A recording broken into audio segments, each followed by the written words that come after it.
let's meet our next guests, Joanna Steele and Rachel Sambrooks. Welcome, Joanna and Rachel. Now, Joanna, until recently I didn't know anything about the Sutton Cultural Awards.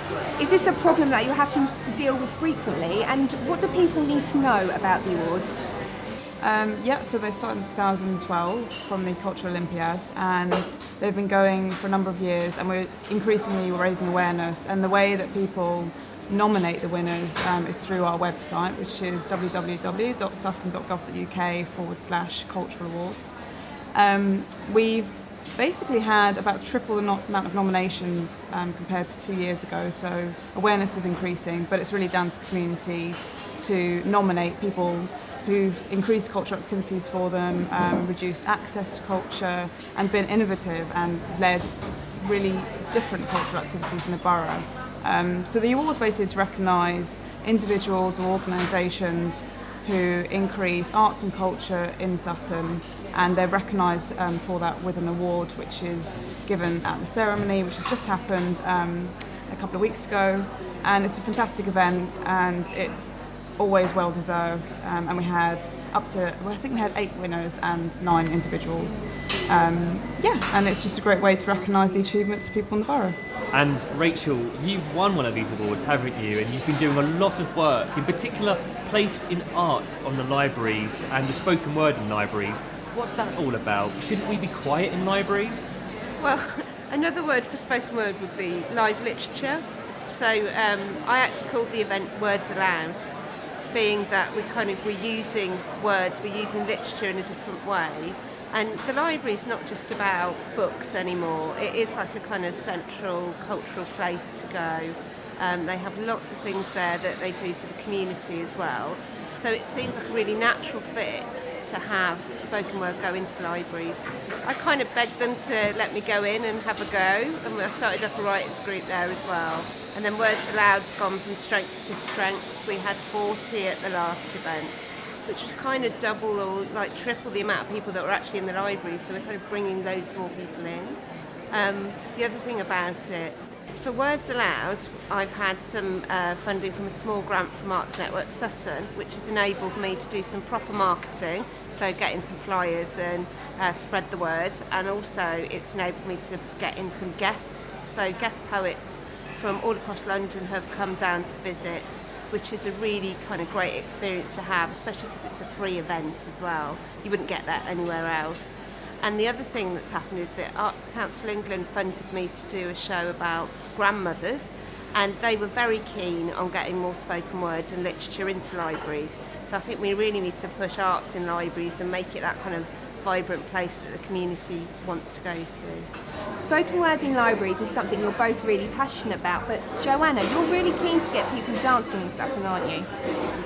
Well, one of the most poignant events that I've done is dance for people with dementia, and I think it's that combination of music and dance, so it brings them back to another place. But equally, you've got young people who maybe have obesity issues or aren't very active because the school doesn't have time to put on PE activities or extracurricular activities.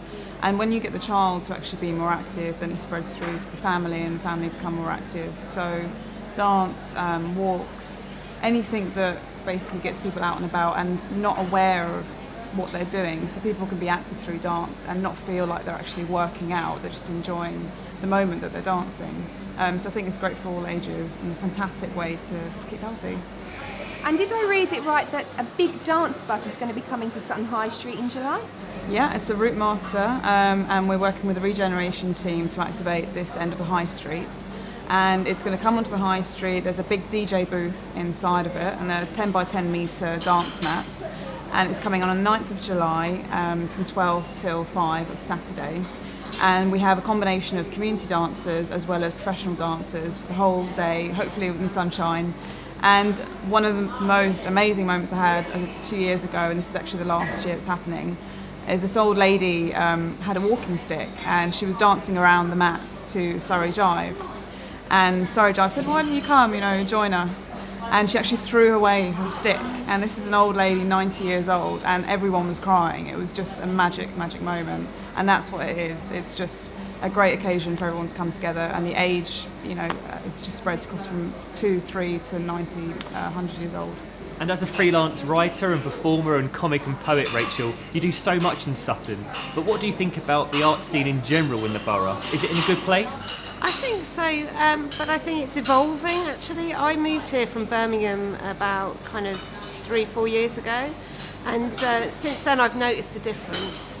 It's really quite a grassroots change. There's lots of people wanting to do more.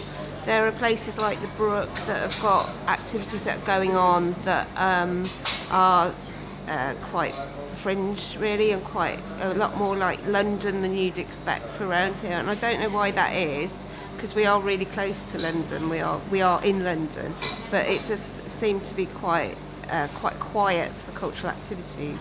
So there is definitely more to be done. I mean, what we really need is audiences. That's such an important thing. People to go along, people to just even talk about stuff going on. So if they've seen something, they tell their friends. If you've got an interest and you want to see something on, just kind of contacting people like Arts Network Sutton and saying, is there somewhere that I can do, I don't know, knitting and jazz, anything like that that's kind of slightly different, that's not being done. Just get the whole kind of area a lot more vibrant, and then it just makes it happen then. And Joanna, would you echo these comments?